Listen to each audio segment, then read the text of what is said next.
Okay. Okay. My name is Dylan Cooper. I'm here with Mrs. Womack, part of the NC State Athletic Department. She is an academic advisor. First, I'd just like to start off and ask you what college you went to. I went to NC State for my bachelor's degree and my master's degree. And what did you major at NC State? So when I did my bachelor's degree, I majored in middle grades math and science education. I taught for 8 years after that, and then I did my master's in counselor education. What influenced you to study that in college? What made you come to that decision? So at first, I was really interested in being a teacher, and was part of the Teaching Fellows program. So that, when I found out about that program, it was a scholarship program. It paid for school. I thought that would be my path for a long time, and so that's kind of the first degree. Right. I actually became interested in this field. I had a chance to visit this department years ago and just kind of job shadow a little bit to understand this process. Right. And realized it was a good combination of education and counseling and just working with students one-on-one, and felt like it was a good fit, and that's when I decided to start my master's degree. I picked counselor education because I've always been interested in the counseling and psychology field, so it was just kind of merged everything I really was interested in. Yep. Makes sense. When did you first know that you wanted to be a teacher? When did that happen? Like when you got to college, or probably when I was before? Like middle school, elementary. I mean, it was a long time ago because I enjoyed working with younger kids, and I used to be a YMCA counselor, so it just made sense. I always fit. Always fit, and so it was a long. I couldn't tell you like the moment I was like, yes, this is what I'm gonna do with my life, but it just it progressed naturally. Did you run into any problems with that major while you were in college, such as anything you'd want to do other than that, or? Good question. So, my teaching degree, I think I was so set on being a teacher, I never really tried to explore anything at NC State. And now that I've been in this role for a long time, I realize there are a lot of other majors I probably would have been interested in too, that would have been worth looking into at least. I don't know if I would have chosen them, but I know communications really stands out to me. Political science, like some of the majors you guys are getting into, I'm like, oh man, that would have been really cool. And being a teacher, I think a lot of teachers don't think that they can do anything else, but you can. You have a lot of transferable skills. You don't always realize that when you're in that role. Right. With the counseling degree, I really liked it because it was driven towards college students, so I enjoy what I'm doing now, but if I ever wanted to do something else, I could probably work in every area of higher ed. Okay. But I'm good where I'm at right now, so I'm not really looking at anything else. We need you here. Thanks, appreciate it. What was your first job out of college specifically? I worked out of AE Findlay YMCA and their after school programs, and then I started doing their summer programs. Were there some first day challenges getting started out at that job? With that job? Long hours for summer camp. You're out in the sun all day. You have children hanging on you all day. Just different. Sometimes I had some parents that were, very, I don't know what the right word is, but like helicopter parents are kind of a challenge sometimes. Moving into your job today, what is your favorite part about it? Working with you guys. I love working with students. I think that you guys, you and the baseball team, the women's soccer team, all the teams I work with, you guys have a really, you kind of step into this role where you're representing the university in a very different way. Even if you didn't necessarily sign up for that, there's a lot of pressure and demands on you, and I like being able to just listen and advocate for you guys as I can, and also push you when there needs to be a little push. I enjoy the relationships I get to build with students here. Do you hope to one day go into something else, a different job or a different field, or do you hope to stay? That's a good question. That's a loaded question, Dylan. I really like what I'm doing now. I see myself being with this office for a while. I don't know if that means like other leadership opportunities eventually. I know that I want to go back to school, and I want to do it here. Like I want to get my doctorate at some point. Where that leads me, I don't know. Because eventually, I want to get into research. Mhm. I want to probably do research around the student-athlete field. And if that takes me elsewhere, I'm not really sure. But I'm pretty happy where I'm at right now, so. What would you say is the most rewarding thing about your job?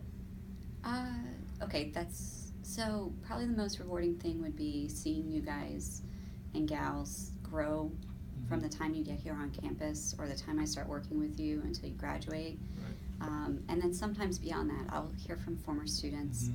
and they'll tell me that they're coaching, Yeah. at different schools, or they're starting their own nonprofit, like they're Mhm. just getting into all these different things in their professional career. And so seeing the growth that you guys go through has always been the best part of this job and my previous jobs.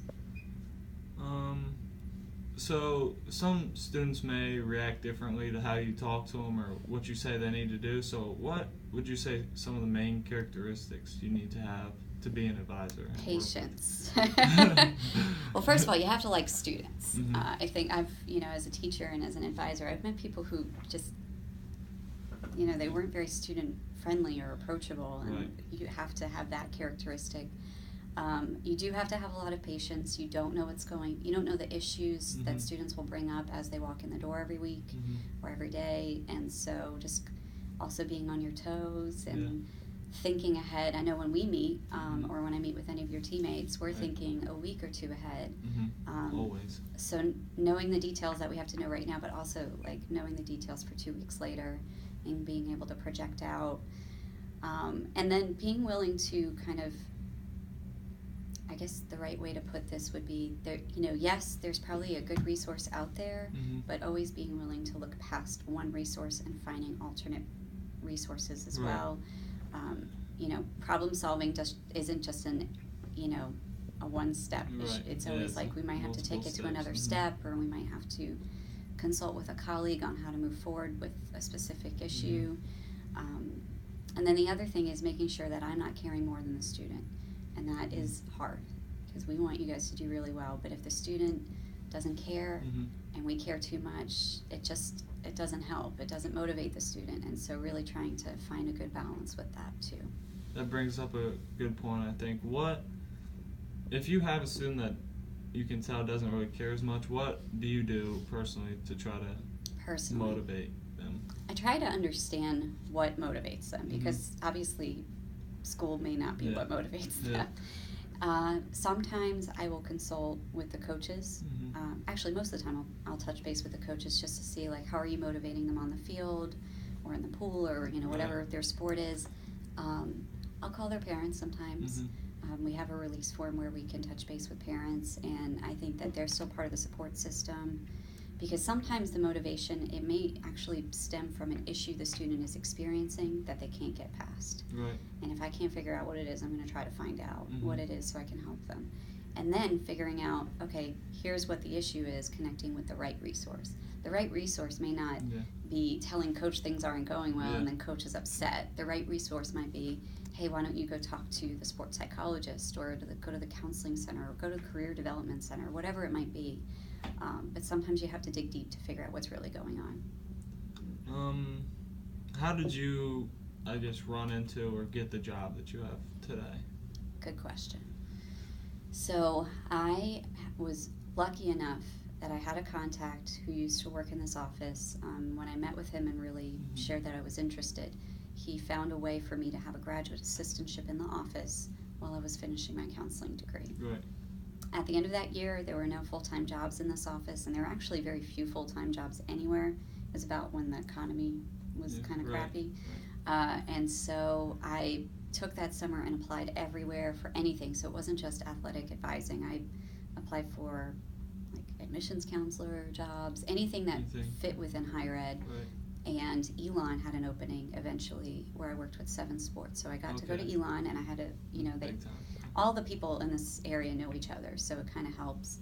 And then after a year, a job opened up here, and the director had called me to interview. So probably one of the most important things I learned while I was doing my master's was you have to know people, you have to make connections, and you have to work your butt off, because if you show great work ethic Right. and you show that you can contribute to a program even if they don't have a job for you, they Mhm. might call you back one day. Right. So that's how I landed here. So you said you had a job at Elon with 7 Mhm. different sports. 7 sports. How'd you It handle? was crazy. Yeah, how'd you handle So all those kids? So Elon's very different. There were only 3 people that worked in full-time positions in their Okay. advising office. A lot of private schools don't have the same kind of budget to, Mhm. support their advising Right. or academic advising for athletics. Right. And so I had part of football, I had men's and women's tennis, men's and women's golf, so those are smaller rosters, and then I had baseball and softball. I think that was it. And I had a lot of weekly meetings Yeah. because I met with all my Yeah. freshmen. It's a lot. And so pretty much the whole day was like weekly meetings and preparing reports. There wasn't a lot of, let me go to a training that's going on Yeah. campus. You were in the trenches. Mhm. The summertime was a good time for us to kind of branch out Mhm. and do different things like professional development because that's when we had the most time to do so. So you said you wanted to be a teacher all throughout growing up. Did you ever plan on working as an advisor, or did you was teacher it and you wanted to do that forever? Or? So teacher was sort of it. Like I knew I wanted to work in schools. I had always been interested in guidance counseling. Guidance counseling. And when I came here, they didn't really have a program for it. Right. So I was like, I could do the teaching thing. Yeah. This is great. And Yeah. I enjoyed it. I didn't dislike teaching. I just Mhm. knew there was something else I wanted to try out. Right. When this came across, when I was introduced to this, I was like, this makes complete sense. Mhm. This is the next step for me. Right. As a teacher, I knew that if I wanted to go back to school and stay in education, Mhm. at the K through 12 level, you can write curriculum, you can get a master's and keep teaching, or you can go into administration. Okay. And those 3 options weren't really what I wanted to do my master's degree in. So I knew I had to kind of step outside the box. That makes sense. And last question: Mhm. Are you happy with the career path you chose, or? Yeah, definitely. Good It's choice. got its obstacles. Yeah. This is very different from regular advising. We have to make sure you guys are staying on track with Mhm. eligibility, and there's a lot of pressure with that. But I enjoy it and have good students. So Just one more. Sorry. Okay. No, you're good. You brought up a good point. What are some of just the day-to-day issues you run into with students or with athletes or anything? probably on the most simple scale, when a student does poorly in a class or Mhm. doesn't do well on a test Right. or is struggling and it comes up, that's probably the most basic issue. Mhm. And we'll put resources together for them, or the student and I will sit there and figure out what the strategy is for them to do better. I think more complicated issues are when you have a student who is kind of in an eligibility crisis, like they're Right. struggling a lot in a couple of their classes and Mhm. they have to meet a certain benchmark, and so those students are on my radar a lot more. They're Right. meeting with me more. It's definitely more intrusive advising, and sometimes that's not fun for the student or Yeah. for anyone else Yeah, involved. right. Other issues that come up, sometimes we'll have professors that call that are concerned. In the past, I've worked with students who've dealt with academic integrity issues, and that's tough Mhm. because, at NC State they have a very strong policy, and if you make one mistake, if it's egregious enough, Cost ya.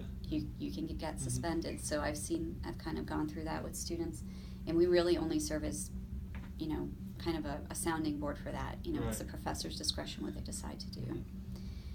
And then our office has dealt with a lot of change in the last couple years. So we've had people out for illness, we've had people out for maternity leave, and this is really the first time we've been fully staffed in a while.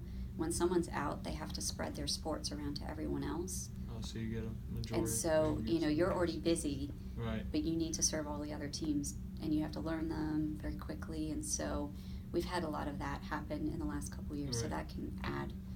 that can add some obstacles. But I don't know. I think at the end of the day, if the student is willing to use their strategies and Work advocate together, for themselves, they get through it. Mhm. They just have to work hard through it. Well, thank you very much. You're welcome. Thank you.